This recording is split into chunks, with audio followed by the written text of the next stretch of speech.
Perhaps Armor King is not as honest as we thought. Perhaps I'm not as honest as you think I am, because that first sentence was disingenuous. I, for a long time, have thought that Armor King is really not that honest. And the overwhelming public perception since his release is that he's been a pretty healthy, fair character in Tekken 8. And I want to be clear, I think the direction of Armor King is better than what we've had in a lot of Season 2. I think like the designs of Lydia and Victor, where it's a lot of button into stance and button into stance, is not fun to deal with. And Armor King is a departure from that. But is he honest? I think by the end of this video, you may come closer to my side.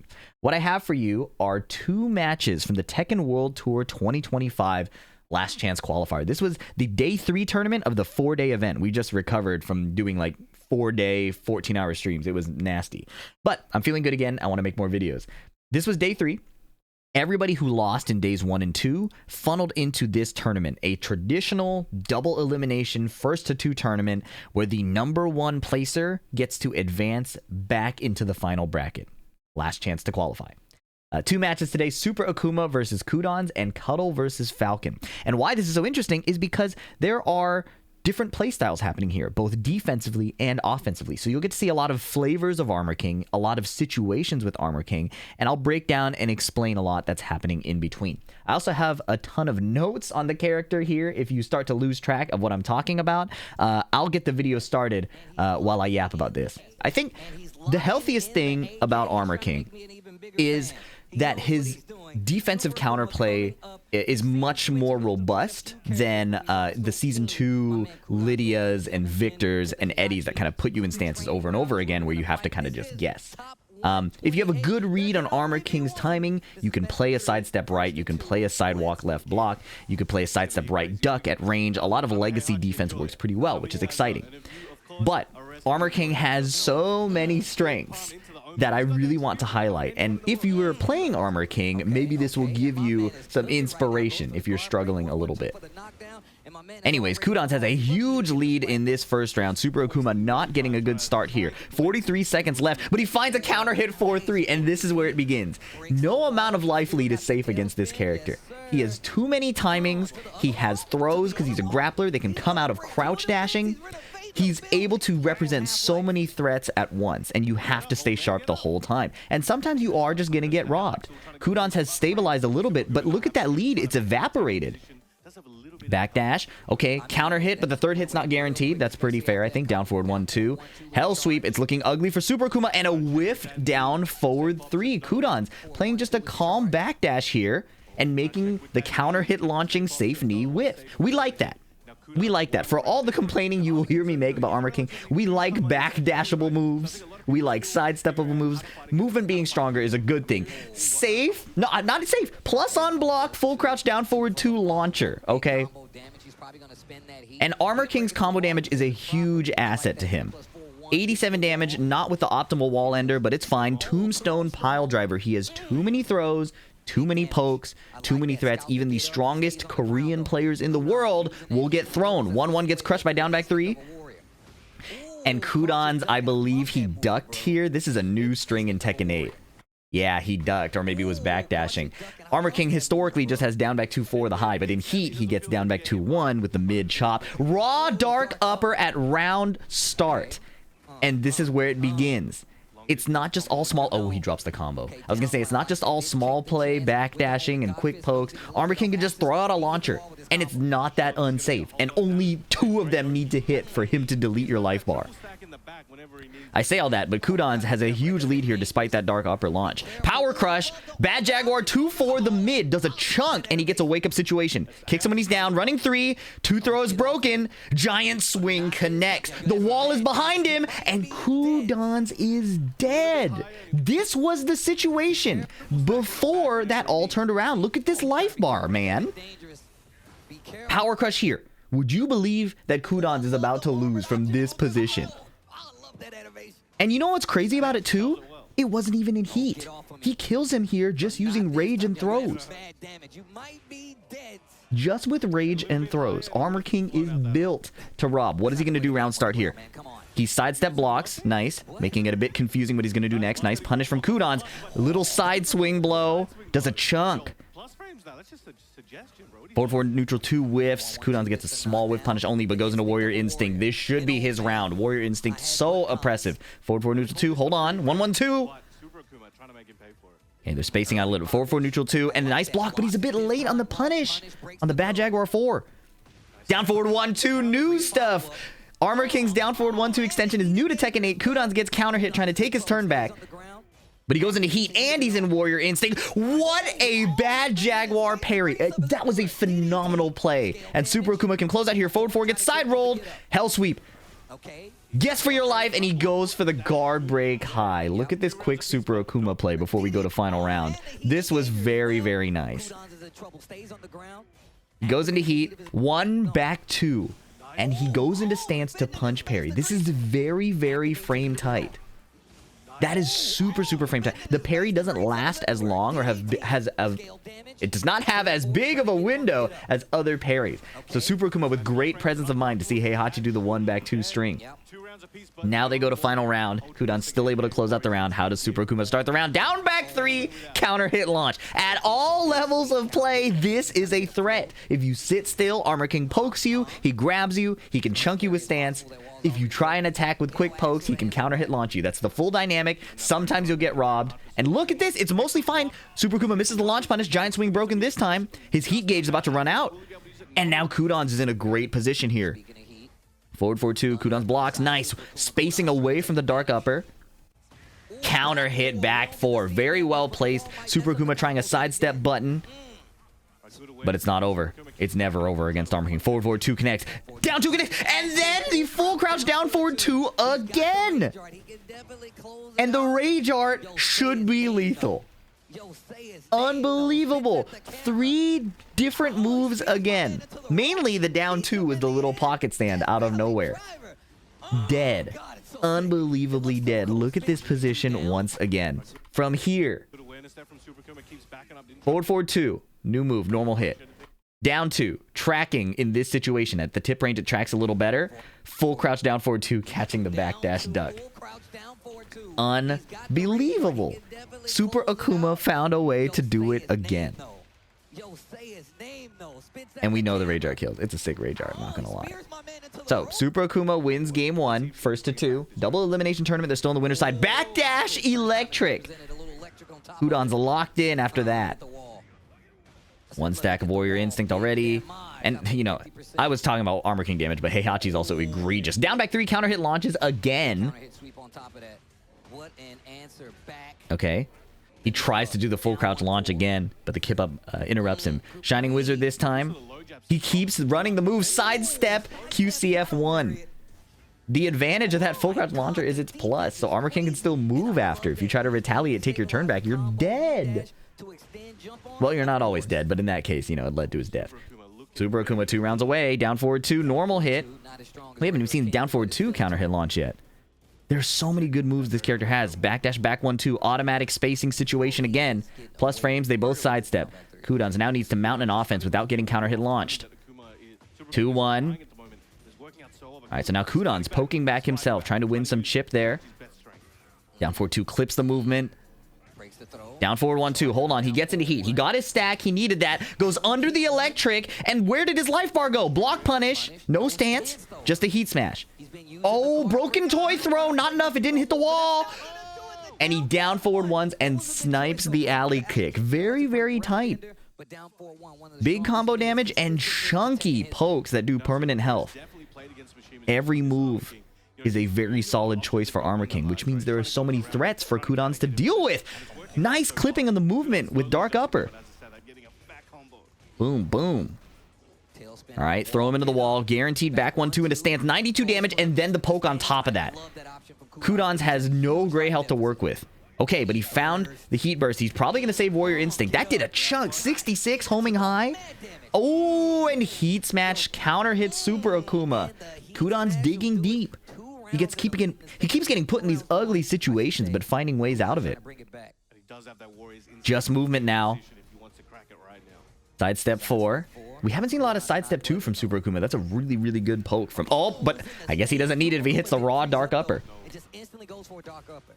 Wall splat. Optimize combos. 897! He can't take another combo. He dies if that happens again. Forward, forward 2. Okay, alley kick. Nice block punish. We need those. You need to take your punishment damage, especially against Armor King. Okay, stance mix. That heat's about to run out. Cancels the stance and then blocks the power crush. Qudans high fight IQ wall splat. Nice block on the spring kick. Electric punish. Didn't even need Warrior Instinct this time to tie it up 1-1. Super Akouma, I believe, declines coaching, nodding, and just moving on to the next match. We love quick matches. DF1-2. Forward 3. And the full crouch launch again, man.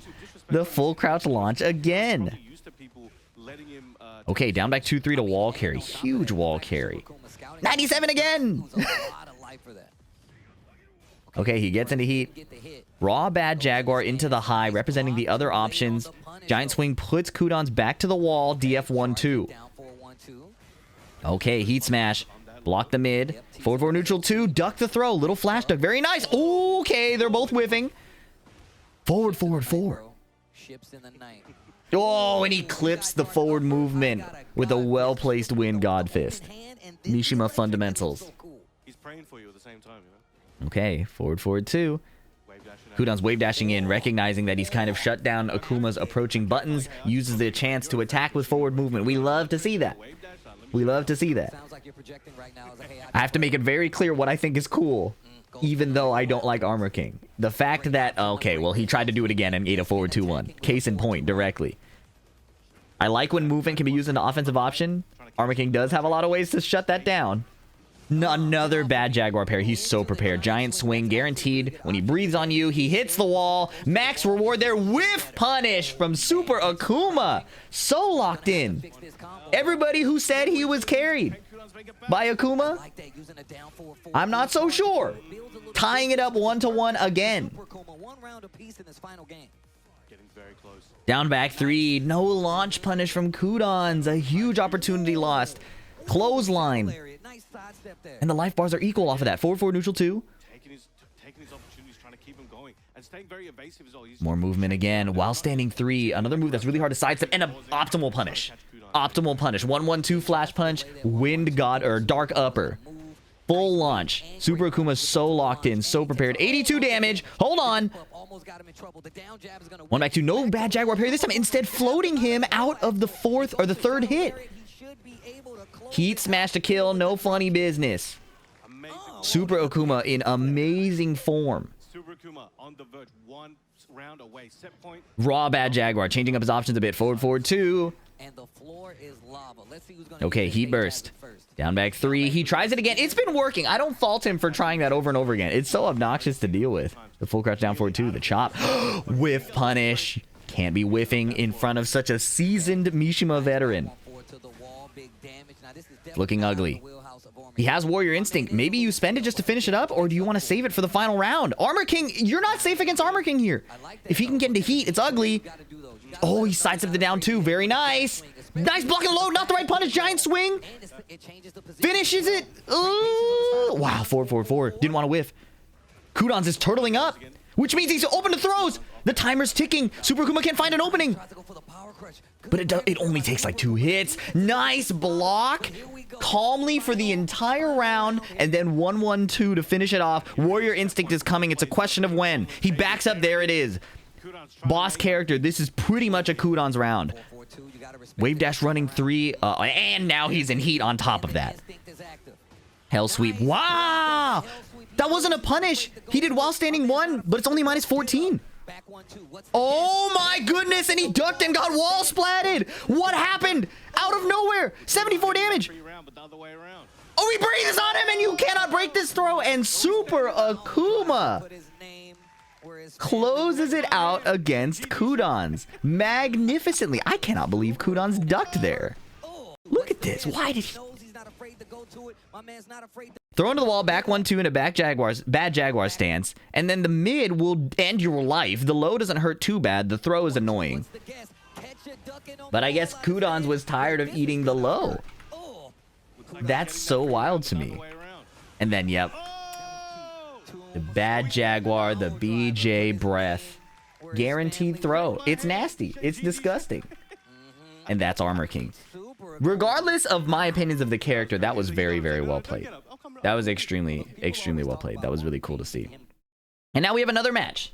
Another exciting one in this last chance qualifier. In case you missed this event live, the top 1 placer in this tournament advances to the top 20 finals. Right, so this was a 4-day event. This was day 3. And the LCQ this time included everybody from the previous phases of the tournament. So the group stage, the regional stage, or the regional group stage and the global group stage. All the losers from there funneled into the LCQ.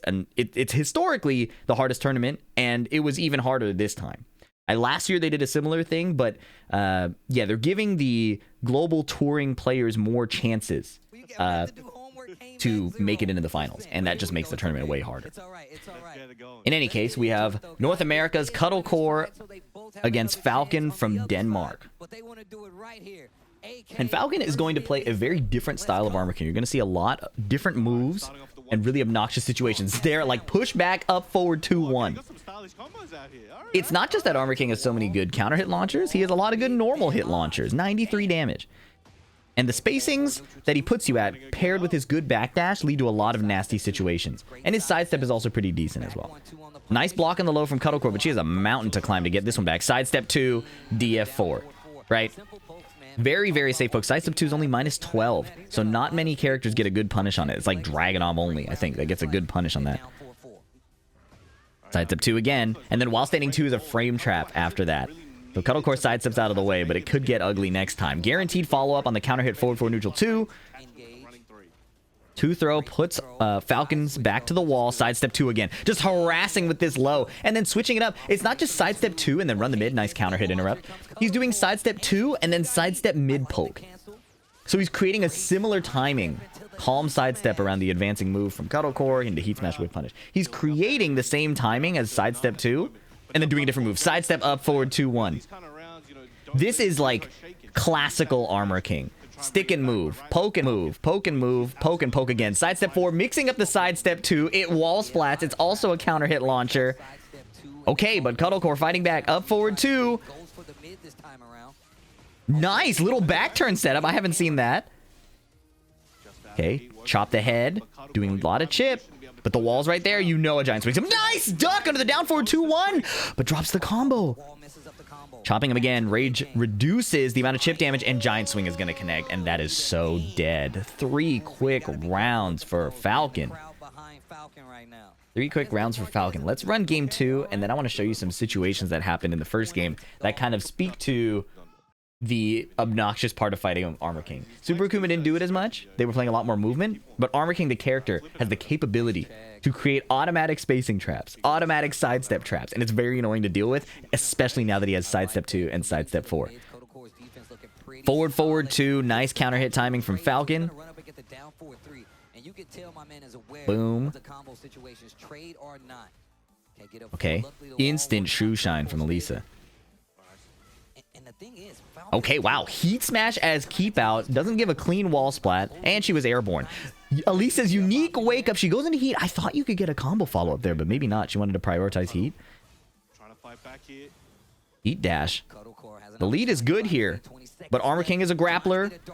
You can see that he wants to dark upper. Very nice block and punish. You could see that he wanted to dark upper. He wanted to find the stray launcher, right? So Cuddlecore's choice to stay patient there was really important.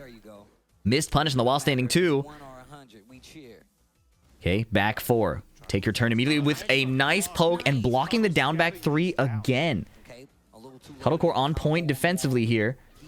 Raw forward 2-1 once again. Oh my goodness, but a nice sidestep after the heat engage. Oh, but dropped combo. Forward for neutral 2. Double low. Down jab while standing 3-1. Heat dash. Might have wall splatted if he didn't heat dash. Okay. Down jab string. Block punish. Almost in rage now. 2 throws broken. Sidestep 2 and giant swing immediately from crouch. Cuddlecore tech rolls to survive, but the cartwheel jumps over the slide. Armor King gets away with it again. Standing 4 counter hit. She's still in chainsaw stance, stays in stance to win a bunch of chip damage. Nice reaction. That's 3, right? Oh my goodness. Spike. Very, very nice defensive play here.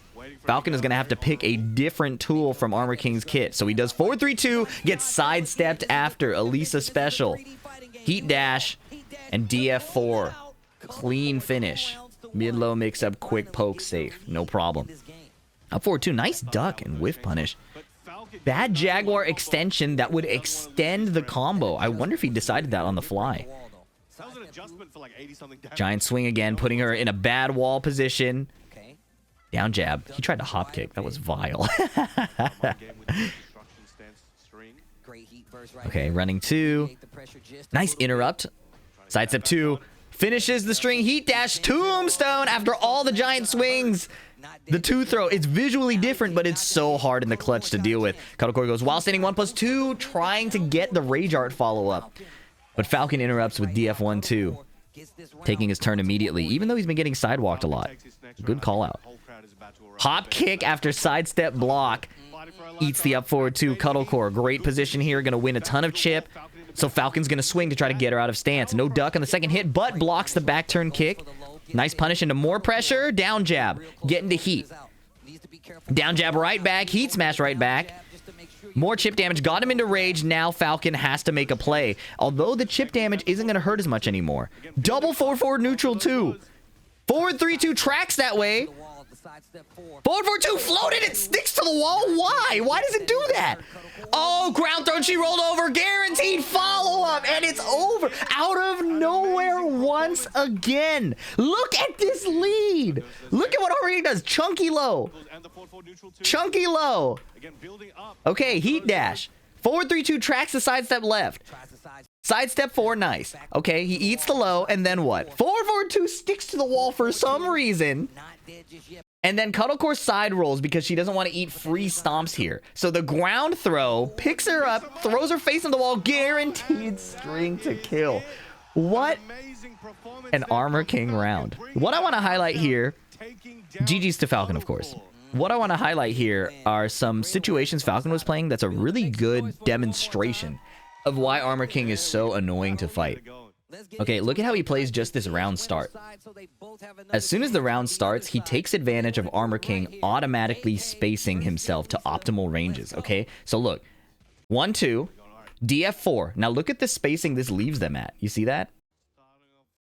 Automatic whiff off of like a simple backdash, up forward 2-1. He backdashed too much even. He could have just done a single backdash. But he did like a half KBD. And it blew her up. Right? That's just one example. Now look.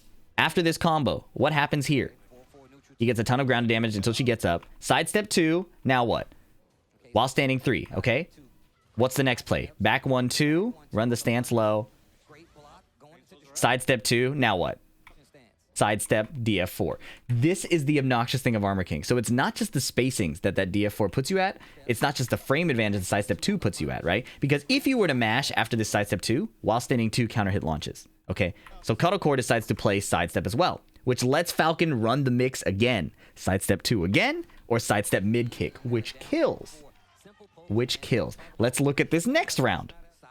Sidestep 2, Cuddlecore mashes, and Falcon just does sidestep button immediately. And this is the Armor King dynamic across like all of his pokes. This is not just a sidestep 2 thing. This is off of his down forward 1. This is off of his down forward 4. This is off of his full crouch down forward 2, the chop that Super Akouma was doing. Every single Armor King poke leads to a situation like this. Do you see what he just did? Do you see what he just did? Down 3+4. Alley kick. What happens next? Sidestep right, up forward 2-1. It's a constant game of poke, move, poke, move. And listen, that's not why I'm hating, all right? We love poking and movement in Tekken. The reason why it's annoying on Armor King is because the entire breadth of his move list means you often just have to sit there and let him do it. You have to let the Armor King player do it a bunch and then make your play after they've shown a pattern, shown a timing, or you've broken enough throws that they switch to a predictable mode of offense. I prefer this to like the Lydias and the Victors. Don't get me wrong. But honesty is not the word I would use for a character that does a lot of these things for you. No downplay to Falcon. Falcon played very well. But many Armor Kings at many skill brackets will do these exact same things. Forward, forward, neutral 2, giant swing, throw you into the wall. Do I have an anti-grappler bias? Yes. Should you stop playing Armor King or grapplers because I'm saying this? Absolutely not. Okay? If you enjoy the character, you should play him. And to be honest, I might hop on stream and play Armor King soon. I want to put these theories to the test. I want to make sure that I can put my money where my mouth is. So, anyways, hopefully you enjoyed these matches. The TWT LCQ obviously happened a while back, but I want to go through, again, more of these matches that you guys may have not seen. If there are matches that you are interested in, let me know in the comments. I really want to cover as many of these as possible because there were so many good matches, and if there's a nice lesson or a nice little theme I can package it up into, you know, being a YouTuber and all, that makes it easier too. So, hope you guys enjoyed. Like and subscribe if you haven't already. Catch you in the next one. Peace.